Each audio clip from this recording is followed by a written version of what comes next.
Hello friends, today we will see about what Emile Durkheim has to say on social facts, a word he coined himself. For that we will need to understand his definition of social facts. And before we understand his definition of social facts, let us have a brief glimpse of the circumstances prevailing in those days when Emile Durkheim was working. In year 1890 or 1900, around when Emile Durkheim was at the peak of his career, in those days, sociology was not a separate subject, and Emile Durkheim desperately wanted to desperately wanted to establish sociology as a separate subject, in which he was often questioned by academicians from other subjects, and he faced resistance to a great extent. The maximum resistance in this case was provided by two subjects, philosophy and psychology. They often asked him, what special do you teach, or do you want to learn, or do you propose to learn in sociology if you really want to establish it as a different subject? And what is that special which we don't teach, or which we don't cover? In a way, they felt that sociology, the new subject, would be invading upon the domain of the existing subjects, like philosophy and like psychology. It was an uphill task, a big challenge for Durkheim to show that what he thinks about sociology makes it very different from the existing subjects. So he came up with this thing called social fact. When he says social fact, he says it's a thing. So first we will see how he differentiates sociology from philosophy. So he tells the academicians from philosophy that, look, even though you and me may be talking about same things, but we are concerned about social facts. And when I say fact, it means it's a thing. THING. It means that these are to be studied based upon some empirical evidence, based upon inputs of some data. A philosopher may be talking about some idea, and he may be just putting up theories, and that can be done even when you spend your whole life in an AC chamber. But if you want to study sociology, if you want to perform sociology, you will have to study society, and on the basis of some empirical evidences. You'll have to give evidence whenever you put up a theory in sociology. By evidence, it means not just quotations, not just references, but evidence in some direct or indirect form of some kind of statistics. So social facts can be defined as such. Social facts are the social structures and cultural norms and values that are external to and coercive of actors. Now, these are the two key words, external and coercive. Using these two keywords of external and coercive, Emile Durkheim will try to differentiate sociology from psychology. Subject matter of psychology and sociology may have an overlap, but in sociology, Durkheim says that social facts are external. It means it is not entirely in the control of an individual. An individual is guided by them. These social facts are over and above the individual. They exist before the existence of an individual. So an individual is dependent upon them, and not the vice versa. And when he says coercive, he means that even though that individual will be influenced by them, even if he doesn't want to be influenced.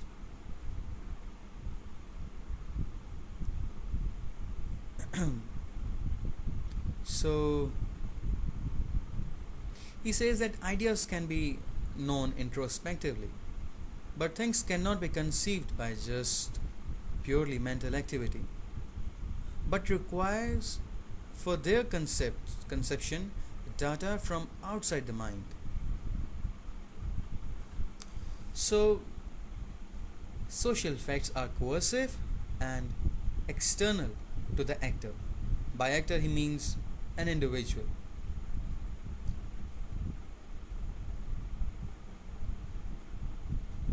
Or another social fact, in fact. This we will see how by actor it means a social fact later on. Now he says that psychological facts are clearly inherited. They are internal, they are inherited. An individual has no direct control on them. But social facts, they are external. I miss. I said it wrong. Psychological facts are clearly internal, they are inherited, but social facts are external and coercive. An individual has no control on them. Now he divides social facts into two categories: material social facts and non-material social facts. Material social facts are those which look very clear. They're far clearer than non-material social facts. They're real, they're material entities. And Durkheim has worked on material social facts to a lesser extent than on non-material social facts. Example of material social facts can be like laws, like the state, that is the government, like the church. We can almost see their existence. While non-material social fact, they are less clear of the two. There are, for example, norms, values, culture. For example, morality. Now you cannot see morality. We can study morality, but we cannot directly see morality in the same way we can see a government. So while material social facts, this is what he writes, while material social facts are clearly external and coercive, non-material social facts are not so clear cut. It is best to think of non-material social fact, at least in part, as mental phenomena, but mental phenomena that are external to and coercive of another aspect of the mental process, psychological facts. So this is how he uses the concept of social fact to differentiate sociology from psychology. Now there is another thing called as levels of social reality. In this, Durkheim makes a list in descending order of generality of different items which he places in material social facts and non-material social facts. In material social facts, it starts from society. Then below society, it is a structural component of society. For example, church. For example, state. And at the bottom, he places morphological components of society. For example, population distribution. For example, channels of communication, housing arrangements, etc. And in the category of non-material social facts, on the top he places morality, then he places collective conscience, collective representation, and finally social currents. So we see that the levels of social facts in these two categories, they are placed in descending order. Durkheim was interested in studying both the causes of social structure and the function they perform, although he wanted to carefully differentiate between these two topics of study, that is, between the origin, that is between the causes and between the functions. So he says that, Durkheim says that society has a reality of its own over and above the individuals who comprise it. That is, he gives more preference to the society. And even in that society, he brings out a structure, as we just saw. He gives out a structure that on the top is society, then is below it is church, state, institutions like these, and then below these are morphological components of society, for example, population distribution. Now, because of the hierarchy which he presents, we call him a structuralist. And because of the functions which he wants to associate to these social facts and realities, we will be calling him a structural functionalist. So Durkheim says there are two ways of studying a social fact. First is determining the cause of the social fact, the origin of the social fact. And the second is determining the contributions which the social fact makes to the general needs of the society. Now, determining causes of a social fact should be sought among the social facts preceding it, that is already existing, and not among the state of individual consciousness. And regarding the contributions which a social fact makes, he says, explanation for the continuing existence of a social fact lies in its functions, that is, in its usefulness for society. So we can see how Durkheim insists the society, we should study society by studying its social facts. We should explain social facts in terms of the already existing social facts. We should try to see the causes of the social facts. And this is how he justifies that sociology is indeed a different subject from psychology and philosophy. Now take an example. We'll take examples to elaborate on this, to see how and why he says that society is more important. By more important means how society influences the minds of an individual. Suppose I am a teacher, or I want to be a teacher. There may be a case where I don't like the teaching profession, and I don't think that teaching is a good profession, but still I might be trying to be a teacher, or I might be feeling happy being a teacher if the society gives a great value to the teaching profession. If the society looks up to the teachers with reverence, with a feeling of awe, admiration, that I would feel happy, even if my own personal thoughts about teaching may be different. In fact, my thoughts about the teaching profession would be a great extent affected by the thoughts of the society about the teaching profession. So I would be happy, even though I may not see anything being worth happy there, because the society would make me happy, irrespective of what I think. This is why he says that social facts are coercive. So if in our society we have a social fact in which teachers are revered and they are looked with by people with a feeling of admiration, then an individual like me who is, if he is a teacher, he would be feeling happy. In fact, he would want to be a teacher, irrespective of what his personal opinions about them are. On the other side, suppose I want to be a house husband, and suppose I don't have any personal problem in it, and I don't see any reason why it is wrong to be dependent upon my wife for financial needs. Suppose I believe in gender equality and I want that if my wife is earning well enough, then let me be house husband and let me take care of the house. Now, even though I may not be having any problem in it,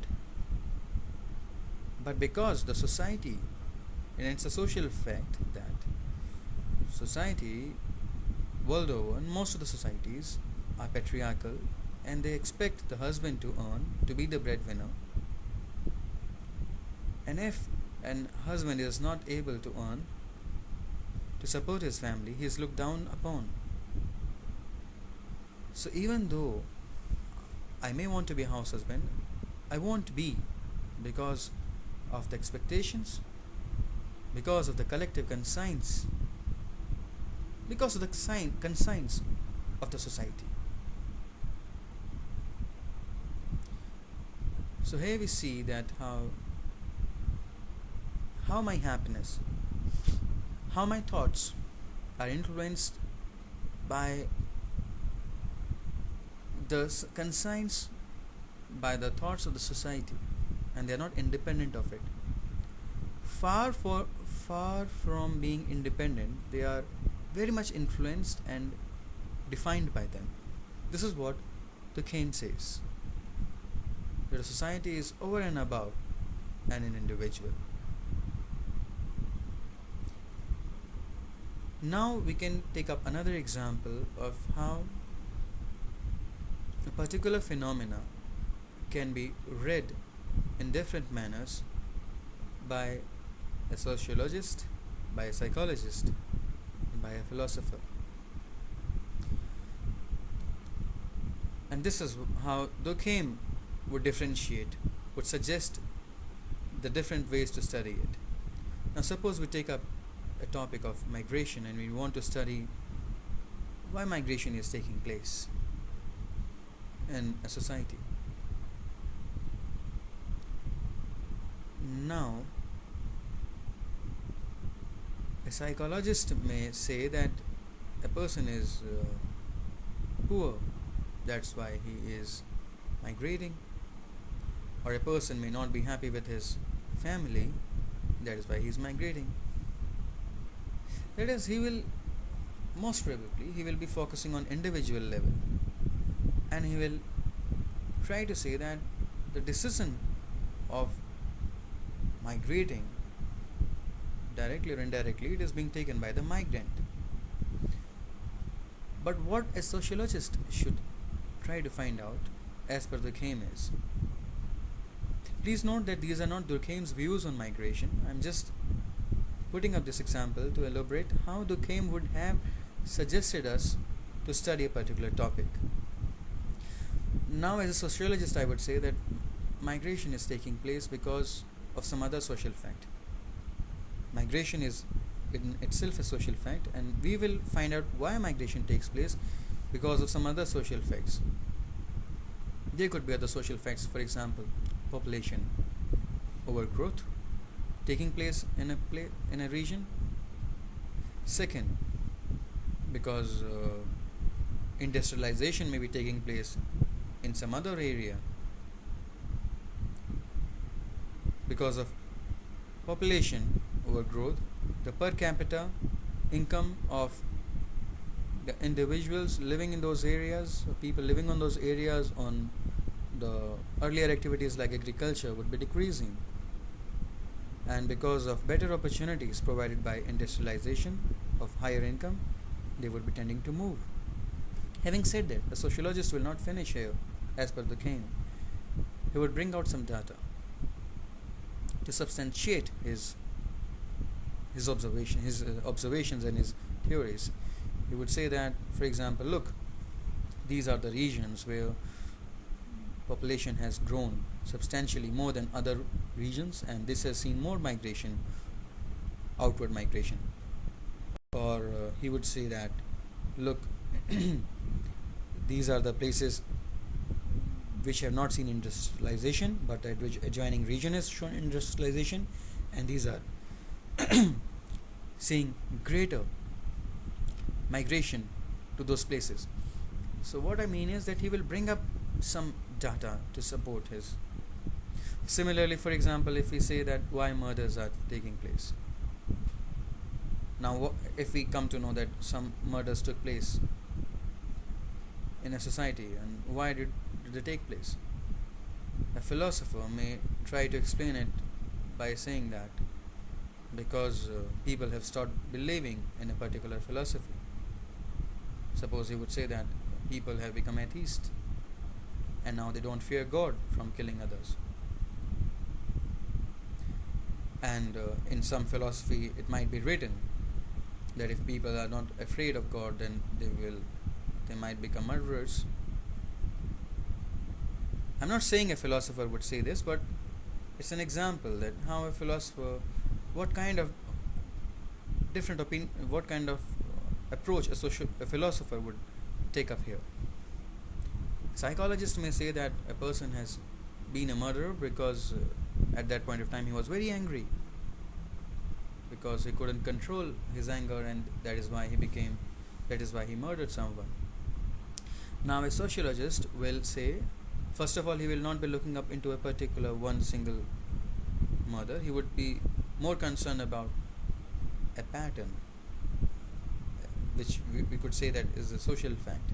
Now suppose murders are increasing, then and a sociologist will can suggest that these murders are increasing, like because the state, that is the government, the police, is not being efficient, is becoming weaker, or because he could even say what the philosopher had said, that people are becoming atheists.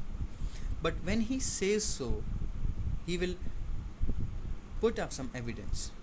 He will show some findings that look, police becoming weak means less sophisticated police, having outdated machinery in a particular place, having less density of police officials per individuals, and he will then bring up these data that look at these places, the police density is low, their weapons are outdated, they don't have a good monitoring system, they are weak.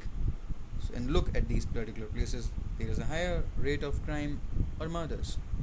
Or similarly, he may say that look, in these particular colonies or in these particular states or countries, there is a high percentage of atheists, and there is a high rate of crime or murders taking place. Now, I don't say that in atheist communities murders and crime rates are high, but these are just an example that how a sociologist, a philosopher, and a psychologist may differ, even when they approach almost a very similar topic. And this differentiation is being suggested not by all sociologists, but not by me, but by the subject of our consideration today, that is Emile Durkheim.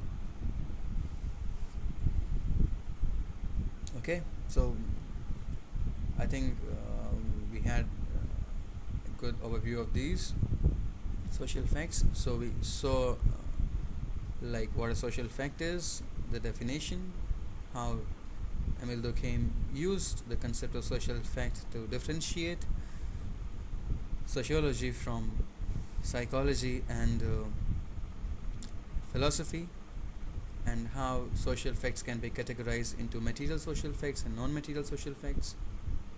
Then we studied the levels of social reality. Then we studied how Durkheim suggests us to study social realities and social facts.